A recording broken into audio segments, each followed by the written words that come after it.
500. But Kyler's Cards are undefeated. Will the real MVP please stand up? That's touchdowns, that is. Plus, have teams figured out the Chiefs, and are they done? And we're wondering if the Bengals can win the AFC. But first, Stephen A., listen up. Check this out. Your friend, DJ Steve Porter, mixed a little something up for you. Take a listen. I just want to let the world know I'm ready to go. We're taking the house right now. The victims roll on through. You want some more? Just roll on through. Come get some more. I'm not scared of Tim Tebow. I'm not scared of Michael Irvin or Keyshawn. Something must be wrong. You were wrong. What? You were wrong. What? Come on. I'm taking Dak Prescott. Oh my God. Stephen A's wearing a crimson tie. Oh, Stephen A. What? You done lost your mind. You hear me with the mouth and not with the ear. Listen with the ear, not with the mouth. I think you're getting nervous. Roll on through. You want some more? Just roll on through. Come get some more. We're taking the house. An accident coming. I see it coming. All y'all have started something. Wow. You know what I love about that? First, I want everyone at home to know I'm normal because I'm wearing the same outfit that I wore today in that video. Second of all, the hook. You're wrong. That's exactly where I was going. I don't like it. I don't like it. Let me tell you. Listen, you're sending the wrong message to the American public. There's a lot of I'm wrong in that video. That is not true. I'm usually right. So, I got a problem with Steve Porter right now. You understand? The beat is all of that's cool. But, with all of these people saying I'm wrong, that is just factually incorrect. You know what? You got it's just factually incorrect. Yeah, you got the spin move down. I like the twirl. I like the twirl. You have a great twirl. The spin move. Don't say twirl. No. The twirl. Not the twirl. I don't twirl. Do you have the curtsy? Oh, it's got the curtsy and the twirl. Let's be very, very clear. All right. Good job, though. But I'm right. He needs to figure out a way to you want to change it to I'm right. You know what I'm saying? I'm right. Okay, we'll work on that. We look, Beetlejuice, Swagoo. I don't know what you doing. I ain't saying nothing. I ain't saying nothing. The tape said everything. Tape don't lie, Stephen A. That's all I got to say to Swagoo. That's all I got to say to Swagoo. Oh, you got some buffs over there? You got the buffs? That's a Detroit special right there. Them look like some buffs. Gosh. All right, let's get to topic. It is no secret, gentlemen, and more serious news, that Mike Tomlin is one of the best coaches in the NFL, lauded for his success on the field. He's never finished a season below 500 in 14 years in Pittsburgh, leading the Steelers to 9 playoff appearances, including a win in Super Bowl 43. Also, an incredible leader of men. I can't underscore that enough. So with that being said, he did not take kindly to the question of leaving the pro ranks for open college positions at LSU or SC. Coach Tomlin, not mincing his words. Hey, guys, I don't have time for that speculation. That's a joke to me. I got one of the best jobs in all of professional sport. Why would I have any interest in coaching college football? That'll be the last time that I address it. And not only today, but moving forward. Never say never, but never. Okay? Anybody else got any questions about any college jobs? There's not a booster with a big enough blank check. Anyone else? All right. Thank you. Anybody asking Sean Payton about that? Anybody asking Andy Reid about stuff like that?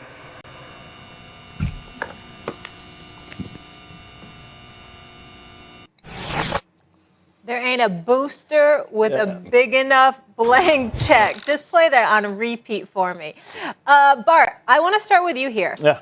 Was this disrespectful to ask Mike Tomlin about a college job? Yeah, absolutely. Listen, and what people don't know is sometimes they're unknown bias, right? And they don't understand that. And it's important that we point it out when we see it. And that's exactly what Mike Tomlin did. It was definitive. And I think it was the right pitch and tone. And I think if you're USC and you were thinking about, picking up the phone, I think you put it down and say, listen, that's not even, I don't want to deal with that type of smoke. Listen, and I think he was very calculated when you talk about the type of coaches that he brought up. He didn't bring up Bill Belichick. He brought up Sean Payton and Andy Reid because the resumes are similar. You talk about, never having a losing season. You talk about a Super Bowl champion, one Super Bowl. Nobody's asking John Harbaugh either, right? And that's just what you have to. Like, you think about African Americans, that we're always reminded that we have to be overqualified and we're underrepresented. when you think about it, right? You think about now, and we're always reminded of it. And another example of that right now is when you think about Kellen Moore and the affinity, and everybody has love for Kellen Moore. We just forgot about Eric Bieniemy that has been coaching at a top level for a long time. And it's like, why do I have to answer these type of questions when I've never had a losing season? It suggests that he's on the hot seat. Because, you talk about the Steelers, one of the best organizations in all of football, one of the most storied programs and franchises. And you talk about they've only had 3 coaches. 3 coaches. So it suggests that Mike Tomlin has more job security than any 10-year contract he can get at UFC. Simple as that. Here's the deal. And I said this at the top of the show, and I'll say it again. It's uncomfortable, particularly in this day and age, for people to venture into conversations about race. Get the hell over it. It's going to keep happening because black people are not going away. With the type of nonsense that Mike Tomlin brought up, let's understand, Sean Payton has a Super Bowl championship. Andy Reid has a Super Bowl championship. Mike Tomlin did not bring up their names to denigrate them. He respects them immensely. He wasn't throwing any shade on them. What he was highlighting is the fact that both are Super Bowl champions. Mm-hmm. Both of them have more losing seasons than he's had. Mm-hmm. Now, they're not on a hot seat, but people want to act like he should be. Right. The second something goes wrong in Pittsburgh, and he's never had a losing season in 14 years. Andy Reid has won about 63% of his games. Sean Payton has won about 62% of his games. Mike Tomlin has won nearly 65% of his games. He's been to 2 Super Bowls. He's won a Super Bowl championship. This is the kind of stuff where, as black folks, a leader of men, this is a shining example that owners could use to rationalize hiring other black individuals to lead their franchises. They don't do that nearly as much as they should, which is something that we lament. And so when Mike Tomlin brings that up, he brings up the one thing we as black people get to lean on, a resume. Yeah. As I said in the first hour, when it comes to me personally, sitting up in this chair, I'm bombastic, I'm demonstrative, I'm loud. That's what you want to bring up. I have no problem with that. What I hate is when you try to forget my resume. Yep. New York Daily News, Philadelphia Inquirer, for 17 years, promoted 7 times, or became the 21st African-American general sports columnist in American history. That means I had a license to editorialize and give my opinion in 2003, before social media. I didn't come along and all of a sudden get on the airwaves and bloviate. I actually worked my way up in the business to earn the right to disseminate an opinion, which is not something that black people were being granted as late as 2003. And so these are the kind of things that are going on. And Mike Tomlin is saying, wait a minute, it's a resume. Just like I say, it's a resume. Swagoo, Bart Scott, it's a resume. You don't want people to look at you and just say, oh, I see you on First Take. What you want them to do is remember, you played in the NFL. You played in the NFL. We have credentials that validate what we bring to the table. And Mike Tomlin is saying, but when it comes to me, y'all want to forget that. I wonder why. And he's not just talking about himself, because if you know anything about Mike Tomlin, he's also talking about Eric Bieniemy and others who have not been granted opportunity, who've been bypassed, which is why, no shade whatsoever. But when I brought up Cliff Kingsbury, he's doing a fabulous job. Props to him. I lamented the fact that he got the opportunity coming out of Texas Tech, having not won anything, because, again, who's going to get that opportunity? Or Matt LaFleur. You run the 27th ranked offense in Tennessee, but you get the head coaching job in Green Bay. Black folks don't get those opportunities. That's the kind of stuff that Mike Tomlin is talking about. He gets the opportunity. He's earned it. He's produced. And still here y'all are coming in here with a college job. Yeah, y'all hit the point of resume racial undertones, but I'm gonna go into football now, because we talked about that at the top. Like you mentioned, Stephen A. Why would you ask this man if he gonna take a step down? Like, that's the bottom line is, why would you ask Mike Tomlin, who's had this much success being a head coach in the NFL, where he's one of few to do it at a high level and have the opportunity to have the longevity to do it at a high level, who's been breaking down barriers for black coaches? He's the example that people use when we talk about giving guys opportunities, giving them a chance to show their work per se. And you're going to ask him, do he want to take a step down? after he done put all this work in? And let's not even talk about Mike Tomlin as the head coach of the Pittsburgh Steelers. Mike Tomlin was an assistant coach before he got this position. He was on successful football teams and understood how the league works. He wanted to be a head coach in the NFL. And you asking him a question about taking a step down and going to college, and I don't understand how people wouldn't think that would be disrespectful. I know we can talk about this forever and we can compound. Don't ask Mike Tomlin if he want to take a step down to college. That's just my advice to everybody out there that want to ask him about college jobs. I don't think they'll be asking that again. Absolutely not. He picked his spot and he handled it and he checked everybody. Yes, I think that will be quieted down forever. Moving on here, guys. Making a start for his sixth NFL team on Thursday night, Case Keenum delivered a fourth down scramble that led to his game-winning touchdown throw. We saw vintage Keenum step up to help the Browns to a 17-14 win over Denver as Baker battles a partially torn labrum to his non-throwing shoulder. No secret that Cleveland is littered with talent but has underperformed. Considering the injury, Cleveland hosting Pittsburgh on Sunday. Are the Browns better off with Case Keenum? Here, you want to start? Well, I'm Buck Nasty, the official hater on this show, so it's all good because everybody going to think I'm just trying to be hot takey, but that's not the case. Absolutely, they're better. I mean, I think better long term. And what I'm saying is, right, when you look at Baker Mayfield, it is nothing special about Baker Mayfield. He doesn't have a strong arm. He isn't elusive. And he's not a force multiplier like Mike Tannenbaum always speaks about. Right? So really, the hardest thing to have in life and sometimes in your profession, especially in football, when it's all about bravado and ego, is perspective. Yeah, understand who you are and what you are. Listen, I was a good football player. I wasn't a great player. I played next to a great player, Ray Lewis.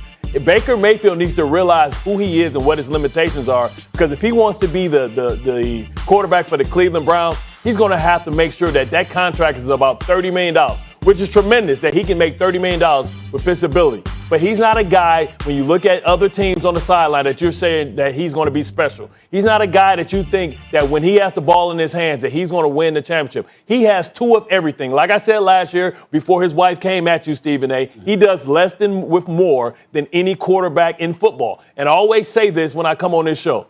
Take Baker Mayfield out of the equation and go through all the starting quarterbacks in this league and say, if you put them there, is the Cleveland Browns better? And I say yes till you get to like number 18. Yeah. Having said all that, I've never thrown shade on him to the degree that you just did. I don't believe. Well, I know an average quarterback. Listen, I do believe that he's average. So my indictment is against Case Keenum, who's got like a career 28-35 record as a starter. You are right in terms of their numbers. Neither even has a 2-to-1 touchdown to turnover ratio. I get all their touchdown to interception ratio. They both completed about 62% of their passes for their career. I get all of that. Even though Baker Mayfield's like a game over 500 and he no longer has more progressive commercials than wins. He actually has more wins than progressive commercials these days. I give him credit where credit is due in that regard. But what I would say to you is that I'm not willing to throw that amount of shade. Baker Mayfield is not a scrub. Baker Mayfield can play. Is he the difference maker? Is he big time? No, he's average. But Case Keenum hasn't been average. And that's my issue. When you look at Case Keenum, he is a bona fide backup in the National Football League. He's had 10 years to be a starter to prove that he is worthy. He's never proven that. And what I'm saying is the jury is still out about Baker Mayfield. He's had some moments where he shined, other moments where he has not. Case Keenum is not a scrub. I'm not trying to disrespect him, but at the same time, I'm certainly not going to say that there's no difference between him and Baker Mayfield. I wouldn't go that far. Okay, Vegas, right, only dropped the line 1 point. Okay. Right, because they know that Baker Mayfield isn't a big difference maker. In Case Keenum, to have an argument for him, when he was on a good football team in Minnesota, he beat Drew Brees on the other sideline. Right, Baker Mayfield is on the best team that he will ever be on. When you pay him that money, you got to say, listen, Ozzie Newsome just say, okay, you want money, Bart? I'm like, yeah. Well, go point out the teammate that you want to cut. Because if I pay you, that means you can't have him, you can't have him. He's not a force multiplier. So he's got to have some self-awareness to say, I got to take less cheese. All right. Go ahead, Swaggle. Well, it's about value. I agree with you, Stephen A. I don't think they better off with Case Keenum because you're going to get what Case Keenum gives. And I think Case Keenum's season in Minnesota was an anomaly. I don't think Baker is the greatest thing since sliced bread either. I think Baker is insulated and he has an opportunity to play well at times because of what Bart mentioned. So this is about Baker's value. The Cleveland Browns are going to go forward with Baker Mayfield as their starting quarterback. They took him 1 overall. He's played good enough in order for them to continue to extend him and get him to a point where they want to see if he can continue to progress and get a little bit better. I'm agreeing 2 things can be true. It's true that the Cleveland Browns are going to go forward with Baker Mayfield. But it also is true that Baker Mayfield is not a force multiplier. And I agree 100% with you on that, Bart. But don't put your eggs in Case Keenum basket. Don't let Case Keenum come in and give you the thought that the Cleveland Browns going forward would be better off with Case Keenum. I'm going to take the full resume as opposed to the one anomaly season that he had with the Minnesota Vikings. Granted, give him credit for it, play phenomenal. But I think Case Keenum overall is who Case Keenum is. Baker Mayfield is still young enough. And I'm talking about contract talks. He's still young enough for the front office to get together and say, hey, we got a value for this guy. We want to pay him this much money. It's going to be about Baker Mayfield and whether he accepts that amount of money. Because it won't be in quarterback money that negates a team from having the ability and the flexibility to sign players. They know they need that with Baker Mayfield at their quarterback. Here's what I know. This AFC North matchup got a little more interesting. Mike Tomlin's going to be fired up. Case Keenum's going to be fired up. I'm looking forward to Sunday, y'all. Still to come on First Take. Bettors, listen up. The MVP odds are fluid. Our guys and gals with their MVP pick in a bit. Plus, all eyes on Kansas City and their recent woes. Has the rest of the NFL caught on to the Chiefs' offense?